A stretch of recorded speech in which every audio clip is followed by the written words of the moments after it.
Hello friends, welcome to the new episode of my channel. আমি অরিত্র। এখন এই ভিডিওর মধ্যে আমরা কিছু লেটেস্ট আপডেটস নিয়ে কথা বলবো এবং তার সাথে সাথে চান্দু চ্যাম্পিয়নের যে প্রথম পোস্টার কালকে রিলিজ করে গেছে সেটা রিয়াকশনও দেবো। তো সবচেয়ে প্রথম আপডেটটা হচ্ছে যে আপনাদেরকে কদিন আগে বলেছিলাম সাইফ আলী খান প্রিয়দর্শনের সাথে একটা থ্রিলার ছবি করতে চলেছেন এবং এতে সাইফ আলী খানকে আমরা একজন ব্লাইন্ড ম্যানের রোল প্লে করতে দেখতে পাবো। এখন শোনা যাচ্ছে এটা মালায়ালাম ছবি, যেটা প্রিয়দর্শন নিজেই ডিরেক্ট করেছিলেন মোহনলালকে নিয়ে, যে ছবিটার নাম ছিল অপ্পম বলে। সেই অপ্পম ছবিটা এসেছিল হচ্ছে 2016 সালে। তো সেই ছবিটার অফিসিয়াল রিমেক হতে চলেছে। এটা অনেকদিন আগেই প্রিয়দর্শন ইচ্ছে প্রকাশ করেছিলেন হিন্দিতে রিমেক করা। তো ফাইনালি এই ছবিটা রিমেক হচ্ছে। সাইফ আলী খানকে এখানে আমরা মোহনলালের চরিত্রটা প্লে করতে দেখতে পাবো, সে ব্লাইন্ড চরিত্রটা প্লে করবে।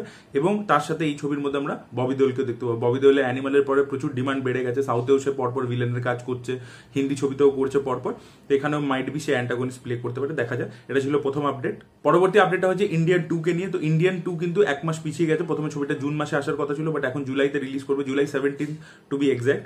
কেউ বলছে কোনো জায়গাতে জুলাই 12 তো বলছে, জুলাই 12 বা জুলাই 17 মধ্যে যে কোনো একটা দিন হবে যেদিনকে এই ছবিটা মুক্তি পাবে। এর ট্রেলার কিন্তু জুন মাসেই চলে আসবে এবং ট্রেলারের মধ্যে কিন্তু প্রচুর ভরপুর অ্যাকশন থাকতে চলেছে। অ্যাকশন প্যাকড একটা ট্রেলার হবে শোনা যাচ্ছে ইন্ডিয়ান 2 এর ট্রেলার। এবং শোনা যাচ্ছে যখন ছবিটা মুক্তি পাবে, ইন্ডিয়ান 2 যখন মুক্তি পাবে, ছবিটা যখন শেষ হবে, তার এন্ড ক্রেডিটস যখন চলবে, সেখানে আমরা ইন্ডিয়ান 3 এর ট্রেলারটা তার সাথে অ্যাটাচ দেখতে পাবো। ইয়েস, যেহেতু একসাথেই শুট করা হয়েছে, তো Indian 3 might be next year starting এ চলে আসবে, এরকমই শোনা যাচ্ছিল।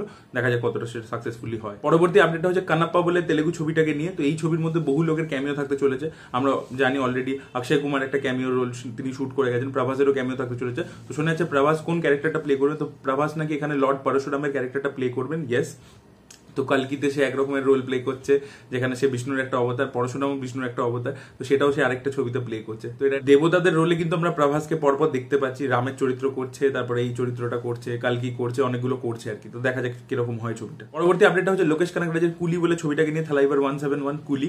তো এই ছবির শুটিং শুরু হতে চলেছে 6 জুন থেকে। চেন্নাইতে বিভিন্ন পোর্শন শুট হবে। শোনা যাচ্ছে রজনীকান্তের যে ক্যারেক্টারটা, তার মধ্যে নেগেটিভ শেড থাকবে, সে কাইন্ড অফ একটা ভিলেনিশ তার মধ্যে ব্যাপার থাকবে, যেরকম থেকে থাকে আর কি। তো এই জিনিসটা শোনা যাচ্ছে। এবং এই ছবির জন্য রজনীকান্ত চার্জ করতে চলেছেন 260 কোটি টাকা। ইয়েস, তার রেমুনারেশন হবে 260 crores এবং লোকেশ কানাগরাজ এই ছবিটার জন্য 60 crores নিজের রেমুনারেশন নিচ্ছে। পরবর্তী আপডেটটা হচ্ছে দেবরা পার্ট 1 কে কেন্দ্র করে। তো এই ছবির প্রথম গান ফিয়ার সং, সেটা আসতে চলেছে মে 19 জুনিয়র এনটিআর জন্মদিন উপলক্ষে। পরবর্তী আপডেটটা হচ্ছে সুধা কঙ্গোরাকে নিয়ে। তো সুধা কঙ্গোরা সূর্যাকে নিয়ে একটা ছবি করছিলেন, যাতে দুলকার সালমানও ছিল। সেই ছবিটা অ্যানাউন্সমেন্ট হয়ে গেছিল, বাট সেই ছবিটাতে কিছু প্রবলেমসের জন্য, কিছু ক্রিয়েটিভ ডিফারেন্সের জন্য সেই ছবিটা এই মুহূর্তে হচ্ছে না এবং প্রোডাকশন বাজেটও বেড়ে গেছিল, যেহেতু পিরিয়ড পিস ছিল। তো সব মিলিয়ে সেই ছবিটা এখন ব্যাকবার্নারে চলে গেছে। সূর্য এখন অন্য ছবি প্রজেক্টসে কাজ করছে। তো এখন শোনা যাচ্ছে সুধা কঙ্গোরা নাকি বিক্রম এবং শিবা কার্তিকেকে নিয়ে একটা ছবি করতে পারে, তাদের সাথে কথাবার্তা বলছে। সুধা কঙ্গোরা অনেক আগে একবার শিবা কার্তিকের সাথে কথাবার্তা বলেছিল, সেই সময় সেটা টেক অফ করেনি। তো এখন এদের দুজনকে নিয়ে তারা তিনি একসাথে কাজ করতে চেয়েছেন। দেখা যাক সেই ছবিটা আলটিমেটলি মেটেরিয়ালাইজ হয় কিনা। পরবর্তী আপডেটটা হচ্ছে সিদ্ধান্ত চতুর্বেদী এবং মৃণাল ঠাকুরকে নিয়ে। তারা একসাথে একটা ছবি করছে, যেটা প্রডিউস করবে সঞ্জয় লীলা বানসালি। এটা একটা লাভ স্টোরি হতে চলেছে এবং এখানে এদের দুজনকে আমরা মিউজিশিয়ানদের চরিত্রে দেখতে পাবো। এই ছবিটা ডিরেক্ট করতে চলেছেন রবি উদ্ভেন, যিনি এর আগে মম বলে ছবিটা, শ্রীদেবীর মম বলে ছবিটা ডিরেক্ট করেছিলেন। এবার ফাইনালি আমরা কথা বলবো যে চান্দু চ্যাম্পিয়নের পোস্টারটাকে নিয়ে। তো আমার পোস্টারটা কিন্তু ব্যাপক লেগেছে। দেখুন, কবির খান কিন্তু একজন খুবই দুর্দান্ত ডিরেক্টর, যে সাবজেক্ট নেয় প্রচুর রিসার্চ করে, সেটাকে অথেন্টিক ভাবে দেখায়। এবার দেখুন, কোনো ছবি বক্স অফিসে চলতে পারে, কোনো ছবি চলতে পারে। যেমন ফ্যান্টাম বলে একটা ছবি হয়েছিল, অপূর্ব সিনেমা, কিন্তু ওই জনরার মধ্যে বেস্ট ছবি, অ্যাকশন দুর্দান্ত, দারুণ থ্রিল, পারফরমেন্সেস ব্যাপক ছিল, বাট সেই ছবিটা কিন্তু পারফর্ম করেনি। তো দেখুন, সেটা তো ফিল্ম মেকারের হাতে থাকে না কোন ছবিটা পারফর্ম করবে করবে না, বাট তার হাতে যেটা থাকে হচ্ছে ভালো স্ক্রিপ্ট, ভালো এক্সিকিউশন। তো সেই জিনিসটা কিন্তু কবির খান প্রতিবার তার ছবির মধ্যে করে। সেই জিনিসটা কিন্তু এই ছবির মধ্যেও থাকতে চলেছে। এবং কার্তিক আরিয়ান কিন্তু চেষ্টা করছে যে তার যে কমফর্ট জোনে, সে আউট অ্যান্ড আউট কমেডি ছবিও করছে, ভুলভুলাইয়া 3 এর মতো, যেখানে একটা হরর কমেডি স্পেস, যেটা তার অনেক সেফ স্পেস, সেই ধরনের কাজও করছে।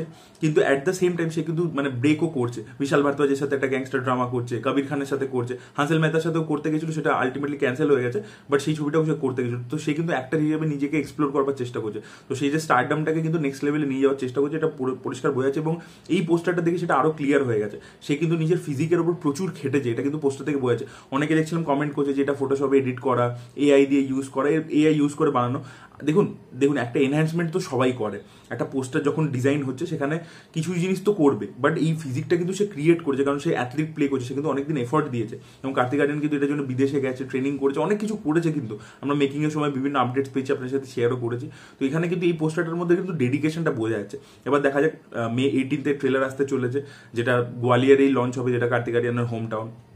এবার দেখুন এটা নিয়ে ট্রেডের মধ্যে অলরেডি কথাবার্তা হচ্ছে যে এটা নাকি খুব দারুণ ট্রেলার হয়েছে, আউটস্ট্যান্ডিং ট্রেলার হয়েছে। এবার দেখুন আমি এই ধরনের কথাবার্তাগুলোকে বিশ্বাস করি না, কারণ আমরা দেখেছি অনেক সময় এই যে মিডিয়াকে পয়সা খাইয়ে এরকম জিনিসপত্র আগে থেকে সার্কুলেট করানো হয়, এই জিনিস আমরা আগেও দেখেছি, কিন্তু সেগুলো পরে দেখা যায় মিথ্যে প্রমাণ হয়। তো সেটা দেখা যাক আলটিমেটলি কি হয়। বাট আমার কোথাও গিয়ে কবির খানের উপর ট্রাস্ট আছে, এবং কার্তিক আরিয়ানের এই পোস্টারটা দেখে আমি তার ডেডিকেশনের ফ্যান হয়ে গেছি। সিরিয়াসলি বলছি, প্রচন্ড ডেডিকেটেডলি কাজ করেছে, এবং এই ফিজিকটা বানানো কিন্তু খুব কঠিন। কারণ আমরা ভাগ মিল্খা ভাগে কিন্তু আমরা ফারহান আখতারকে অ্যাপ্রিসিয়েট করেছিলাম যে সে 1.5 বছর দিয়ে কিন্তু ওই শরীরটা তৈরি করেছিল, তাকে মিল্খা সিং দেখতে লাগছিল। এখানেও কিন্তু একটা রিয়েল ইনসিডেন্টের উপর, রিয়েল একটা অ্যাথলিটের উপর বেস করে এটা পুরোটা তৈরি করা হয়েছে, এবং সেটা কিন্তু সে হয়ে উঠেছে কার্তিক আরিয়ান। এই কার্তিক আরিয়ান কিন্তু অন্য ছবির কার্তিক আরিয়ান নয়, যে রেগুলার ফান লাভিং গাই ওরকম কিন্তু নয়। সেই জিনিসটাই আমার খুব ভালো লেগেছে। আমার তো চান্দু চ্যাম্পিয়নের পোস্টার ব্যাপক লেগেছে, real looking forward to the trailer. আপনাদের বক্তব্য অবশ্যই কমেন্ট সেকশনে জানাবেন। এই ভিডিওটা ভালো লেগে থাকলে লাইক করুন, শেয়ার করুন, চ্যানেলকে সাবস্ক্রাইব করতে ভুলবেন না। Bye bye.